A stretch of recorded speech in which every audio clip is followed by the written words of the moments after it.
shout out na naman sa aking mga kaibigan sa mundo ng YouTube. Eto, tagal-tagal na naman natin hindi nangamusta. Kamusta lahat-lahat ng aking mga super duper duper mga friendship ng YouTube channel na Rowena Sullivan. Dito tayo ay yung naisipan kong mag-talk, mag-update sa buhay ng isang OFW dito sa Israel. Kasi maraming nag-aalala ng mga kababayan natin, kamag-anak, kapatid, kakilala, kaklase, kaibigan, kung ano na yung mga ganap-ganap dito. Paano kami nakakasurvive? Paano ba kami nakakayanan sa loob ng buhay ko rito? Ito na siguro yung pinakamatagal na yung pagkakaroon ng digmaan, war. Kaya ito na yung pinakamatagal at talagang kaya medyo worry, pero kailangan maging matatag. Kaya mga kapatid, maraming salamat sa lahat na nagpapahatid ng pangangamusta, pagbibigay ng inspirasyon, pagpakatatagan, prayer sa amin. Ito ang kaganapan muna sa araw na to, sa oras na to, dito sa Israel. Kami ay tahimik naman at ini-enjoy ko ang pagtingin sa buong buwan. Doon sa buwan na natatakpan kanina habang ako rito. Masid-masid, darasal, sabay pasasalamat. Nandito pa rin tayo lumalaban. Huwag kang ang sinasabi ko lagi sa sarili ko, sa akin lang naman ito, huwag kang matakot. Mayroong Panginoon na gagabay sa'yo, mayroong Panginoon na tutulong sa'yo at pro-protect sa'yo. Kaya habang sa panahon ngayon, maraming salamat sa mga promo-protecta sa amin, lalo na yung sumasalo ng bomba. Thank you. At talagang nagpapasalamat ako. Dito mo makikita, dito mo malalaman yung mga taong nagmamahal sa iyo sa simpleng pangangamusta.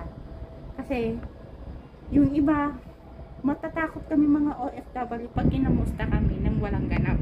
Ngayon may ganap, may nakakataba talaga ng puso yung kamusta ka na ading, kamusta na yung buhay mo dyan, safe ka ba dyan, kumakain ka ng ayos, peacefully, nakakatulog ka ba. Nakakatulong din yung pampalakas ng loob namin na hindi basta-bastang sumuko sa laban. Kasi alam ko, naniniwala ako matatag ang Israel na hindi niya yan hahayaan na number one, matatag ang Israel. May marami silang biyaya ng mga sundalong malalakas, may mga namumuno silang malupit. Siyempre, number one, nandito si God na pro-protekta, gagabay. Kaya dasal lang. Sa ngayon mga guys, ini-enjoy pa natin ang ganda ng Israel. Ini-enjoy pa natin, di ba? Napakalupit. Ini-enjoy lang muna natin. Kaya huwag kayong mag-alala mga kaibigan. Darating din yung panahon na uuwi rin tayong lahat. Sa ngayon, ang inyong Rowena, alaban muna. Laban sa buhay at tiis muna ano man ang mayroon. Kaya huwag niyo kong isipin, masaya lang akong makikita ko ang pangangamusta yung ginawa ko tong video na to para dun sa mga kaibigan kong YouTuber dyan. Tuloy-tuloy pa rin ang laban.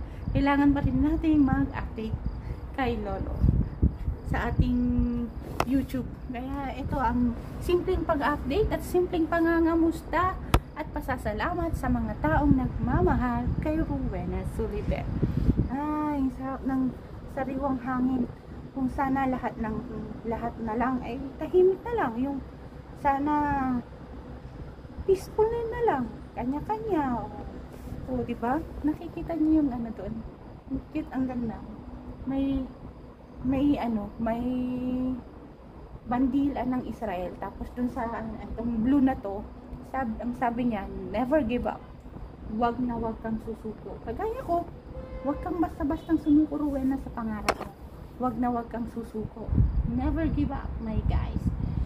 Kung ano man yung pinangarap mo, at may kasamang dasal at tulong ng may kapal, maabot pa rin natin yan.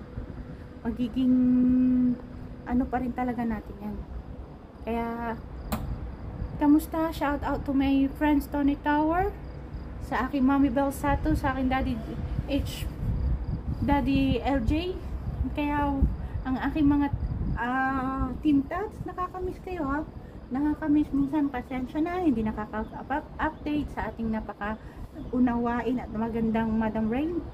Ay alam na yung sitwasyon, minsan imbes na mag-edit tayo, ayan na, takbo na. Kaya ano lang, minsan talagang maraming salamat sa inyo sa pag-unawa.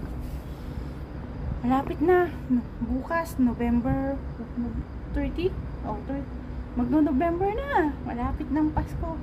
Yung hangin, ang sariwa na lang. Kaya damdamin mo yung tahimik, damdamin mo muna yung tahimik sa trabaho, walang amo, tahimik ang mundo, yung ganyan. Nakakapag ano ka pa, nakakapag-vlog ka pa, nakakapag-update ka pa. Kaya ayos lang, laban. Kaya guys, tandaan, Rowena Sullivan ay laging nandito para magpatuloy, lumaban sa pangarap, huwag sumuko, at abutin lahat ng nais sa tulong ng Israel, sa tulong ng mga taong sumusuporta sa akin, sa taong mga nagmamahal sa akin.